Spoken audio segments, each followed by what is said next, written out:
Depuis les frères Montgolfier et leurs 2 petits kilomètres parcourus au-dessus d'Annonay à 2000 mètres d'altitude, c'était le 4 juin 1783, les tentatives de record se sont multipliées. La performance la plus prisée étant bien sûr de faire le tour de la Terre. Jusqu'à présent, personne n'y est donc arrivé, ni Richard Branson, ni Steve Fossett, le milliardaire américain, celui-là qui l'accompagnait aujourd'hui. Les explications de Romuald de Bonan.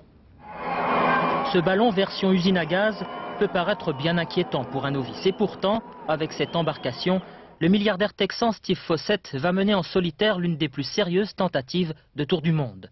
Des années de préparation qui n'empêcheront pas 4 échecs successifs. Défaillance du système de direction, problème de carburant, comme ici en Inde. Avec un retour sur Terre plutôt violent.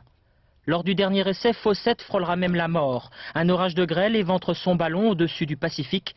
Une chute libre de 900 mètres, dont il sort miraculeusement indemne. Différents engins volants ont déjà réussi à faire le tour du monde, des avions, des hélicoptères. Toutes ces aventures risquées ont abouti un jour à un succès. Certains seront même obligés de fuir leur nacelle en urgence. Sur Global Hilton, 2 Américains abandonnent eux aussi leur premier et dernier tour du monde après 2 petites heures de vol, victimes d'une rupture de la poche d'hélium. Alors, pour optimiser leurs chances de succès, certains aérostiers, comme le Suisse Bertrand Piccard, adoptent la technologie de la cabine pressurisée, le seul moyen d'atteindre de très hautes altitudes et de rejoindre le jet stream, la clé du succès. Il s'agit d'un violent courant d'air qui parcourt la planète d'ouest en est, sorte de tube gigantesque, large de 1000 km et haut de 4 km, au centre, des vitesses frôlant les 300 km/h que recherchent les ballons.